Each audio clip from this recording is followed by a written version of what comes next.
I always look for a burning bush. I spend a lot of time looking for a burning bush.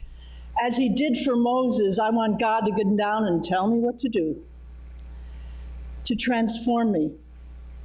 However, most of the time I find that my life changes, transformations, transfigurations, these things don't come to me in a burning bush. I'm not the kind of person who changes with the events of one day. My changes seem to be less dramatic, more incremental, more like fireflies than a burning bush. Sometimes I get a concept and then I lose it. I understand something, then I forget it.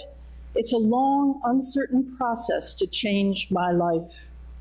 So instead of dealing with one event that changed my life, I'm going to deal with 3 changes that took place at different times. I want to talk about times I've changed, I've gathered greater understanding, grasped concepts that had not been a conscious, active part of me. For this, I'm going to use 3 Unitarian principles and show how they move from ideas in my brain to glowing coals within me. For the newcomers in our church, the Unitarian Church is not grounded in doctrine or creed, but in life-guiding principles. Because I am a poet, I will use poems to make my clearest demonstration of what I've learned. Just 3 poems, okay?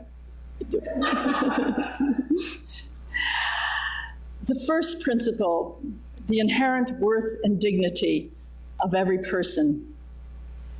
Who worked harder for this than Harriet Tubman? You just heard about her life. Most of you know something about it. Before her strength, I bow. She is holier than any of my childhood saints. Before her, whatever I can do is as nothing. One day I tried to pull her strength into myself. I stood before that statue Cordell was talking about by Oliver Legrone that's in our narthex. I put my hands on her statue. The coldness of the statue sent shivers through me, shivers of inadequacy, shivers of inferiority. It was as if she scorned any meager effort of mine. It set off an alarm in me, the kind of alarm that goes off if you touch something in a museum. I wrote this poem, The Bust of Harriet Tubman. I fear to touch the black bronze. If I run my fingers over the wide cheekbones, if I cradle the turbaned head, if I press my fingertips into the dark eyes, still wary, still scornful, they're capable of setting off alarms. I stood there for a long time, breathing, meditating. Then something happened. I had cradled her head long enough that the cold had turned to warmth. I realized she wasn't scornful. She was not putting me down. She was focused. She knew what had to be done. She set off a different kind of alarm. She was stopping to tell us to step forward with whatever bravery we could muster, continue her work for the worth and dignity of every human being. The second principle, justice, equity, and compassion in human relations. In an article in the New York Times, June 19th, Nicholas Kristof writes about what has happened since welfare reform. The reform happened to stop abuse. They've set up a program to replace that called Temporary Assistance for Needy Families, but that has pretty much collapsed. According to research that Kristof cites, because of welfare reform, roughly 3 million children live in households with incomes of less than $2 per person per day. That's 1 American child in 25. They would be counted poor if they were in a third world country. We've got the statistic. We know there are situations where people cannot get employment. Most of these kids live in households where work is not an option. We know that even if one can get work, it doesn't pay the expenses it entails. Justice, equity, compassion. For the families trying to get by, this isn't justice, this is devastation. How does the thought move from an idea to a flame within? We all hear of kids in school that create chaos. They don't want to learn. My daughter had such kids in her classroom this year. If you're teaching such kids, you're frustrated, you're discouraged, you're dispirited. But what happens if you realize that the children might be from one of these families? This story came from my daughter's classroom. It changed the way I think. I wrote the poem from the child's point of view. Left out. The teacher, she says to me, "What did you have for supper last night?" "Not McDonald's, I hope." I slammed my fist into the desk. "None of your friggin' business." I wasn't going to tell the teacher we were out of peanut butter, out of beans, out of bread, out of cereal, out of Pop-Tarts, out of soup, out of money. My mother was out working somewhere. I walked to my aunt's. I took Marcus with me. He was crying. He was snotty. We stood at Aunt Jo's door, knocking, knocking. Finally, she let us in. She gave us bread and soft butter. She washed dishes, her back turned to us. Then Marcus and me, we went out.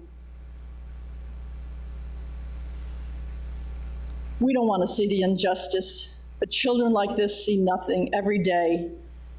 What I need to do, what we all need to do, is truly recognize what is happening in our country, in our city, in our schools. Somehow the knowledge has to be so great to move us from our stance of comfort. We might even ask, what would Harriet Tubman do? I want to make a big leap now from the first two principles dealing with justice and compassion to the seventh, which to me is the umbrella principle: respect for the interdependent web of all human existence, of which we are a part. I live on the Connedaguinet Creek, so I see every day the way the creek reflects the weather, shallow in this weather like this, overflowing in rainy times, how it holds treasures of shell life, crawdads, turtles, fish. I've canoed long stretches, seeing how the bird life increases in wild areas.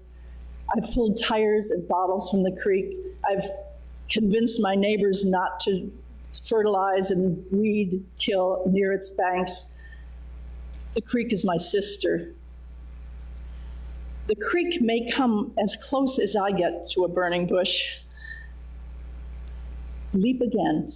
Every one of you is connected to my backyard. No matter where I see a body of water, I know it is connected to my backyard. The awakening to the ubiquity of the centrality of this image came to me one day in the rain. That is the subject of the last poem I'll share with you. I'd like you to immerse yourself in the images. Let them pour over your skin. The web.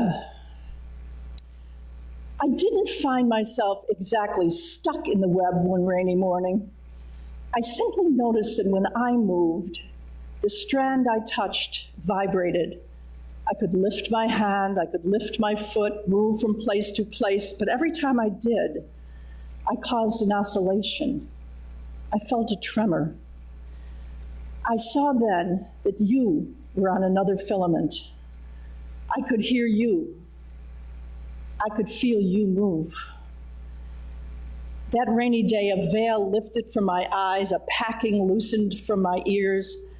I saw along the strands a neighbor, then another, an old enemy, a stranger.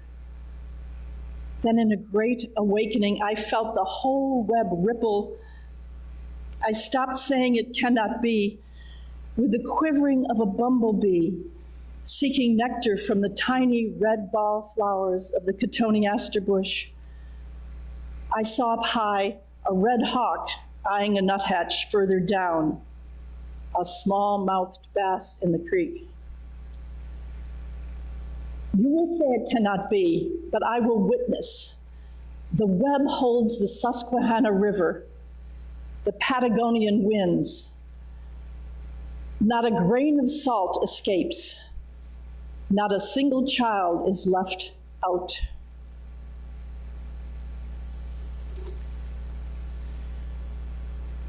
Three poems, three principles. Reverend Mike spoke a few weeks ago about the Unitarian faith based on deeds, not creeds. I pray that my beliefs may be manifest in my life. May we all find a way for these principles to burn in us like a burning bush on the mountain.